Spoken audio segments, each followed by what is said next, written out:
मोक्षदा एकादशी का महत्व। धर्मराज युधिष्ठिर कहने लगे कि हे भगवान, मैंने मार्गशीर्ष कृष्ण एकादशी अर्थात उत्पन्ना एकादशी का सविस्तार वर्णन सुना। अब आप कृपा करके मुझे मार्गशीर्ष माह के शुक्ल पक्ष की एकादशी के विषय में भी बतलाइए। इस एकादशी का क्या नाम है तथा इसके व्रत का क्या विधान है? इसकी विधि क्या है? इसका व्रत करने से किस फल की प्राप्ति होती है? कृपया ये सब विधान पूर्वक कहिए। भगवान श्री कृष्ण बोले, मार्गशीर्ष माह के शुक्ल पक्ष में आने वाली इस एकादशी को मोक्षदा एकादशी कहा जाता है। यह व्रत मोक्ष देने वाला तथा चिंतामणि के समान सब कामनाएं पूर्ण करने वाला है, जिससे आप अपने पूर्वजों के दुखों को खत्म कर सकते हैं। इसका महात्म्य मैं तुमसे कहता हूँ, ध्यान पूर्वक सुनो। मोक्षदा एकादशी व्रत कथा। गोकुल नाम के नगर में वैखानस नामक राजा राज्य करता था। उसके राज्य में चारों वेदों के ज्ञाता ब्राह्मण रहते थे। वह राजा अपनी प्रजा का पुत्रवत पालन करता था। एक बार रात्रि में राजा ने एक स्वप्न देखा कि उसके पिता नरक में हैं। उसे बड़ा आश्चर्य हुआ। प्रातः वह विद्वान ब्राह्मणों के पास गया और अपना स्वप्न सुनाया। कहा, मैंने अपने पिता को नरक में कष्ट उठाते देखा है। उन्होंने मुझसे कहा कि हे पुत्र, मैं नरक में पड़ा हूँ, यहाँ से तुम मुझे मुक्त कराओ। जब से मैंने ये वचन सुने हैं तब से मैं बहुत बेचैन हूँ। चित्त में बड़ी अशांति हो रही है। मुझे इस राज्य, धन, पुत्र, स्त्री, हाथी, घोड़े आदि में कुछ भी सुख प्रतीत नहीं होता। क्या करूं? राजा ने कहा, हे ब्राह्मण देवताओं, इस दुख के कारण मेरा सारा शरीर जल रहा है। अब आप कृपा करके कोई तप, दान, व्रत आदि ऐसा उपाय बताए जिससे मेरे पिता को मुक्ति मिल जाए। उस पुत्र का जीवन व्यर्थ है जो अपने माता पिता का उद्धार न कर सके। एक उत्तम पुत्र जो अपने माता पिता तथा पूर्वजों का उद्धार करता है, वह 1000 मूर्ख पुत्रों से अच्छा है।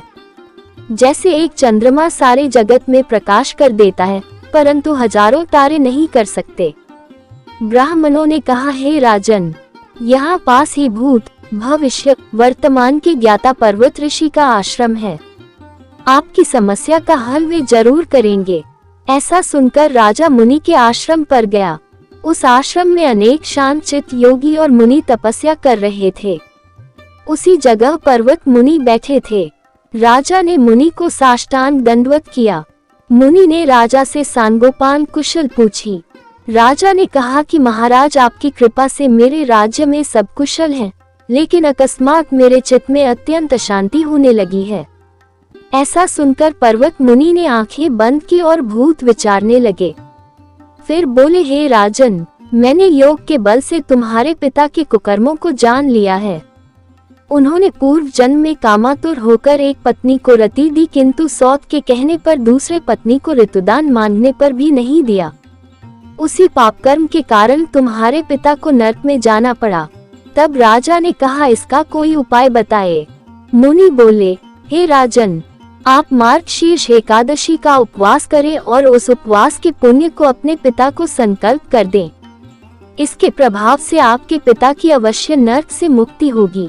मुनि के ये वचन सुनकर राजा महल में आया और मुनि के कहने अनुसार कुटुंब सहित मोक्षदा एकादशी का व्रत किया। इसके उपवास का पुण्य उसने पिता को अर्पण कर दिया।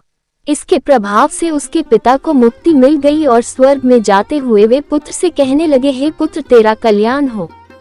ये कहकर स्वर्ग चले गए। मार्गशीर्ष मास की शुक्ल पक्ष की मोक्षदा एकादशी का जो व्रत करते हैं, उनके समस्त पाप नष्ट हो जाते हैं। इस व्रत से बढ़कर मोक्ष देने वाला और कोई व्रत नहीं है।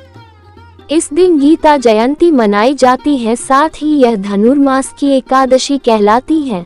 अतः इस एकादशी का महत्व कई गुना और भी बढ़ जाता है।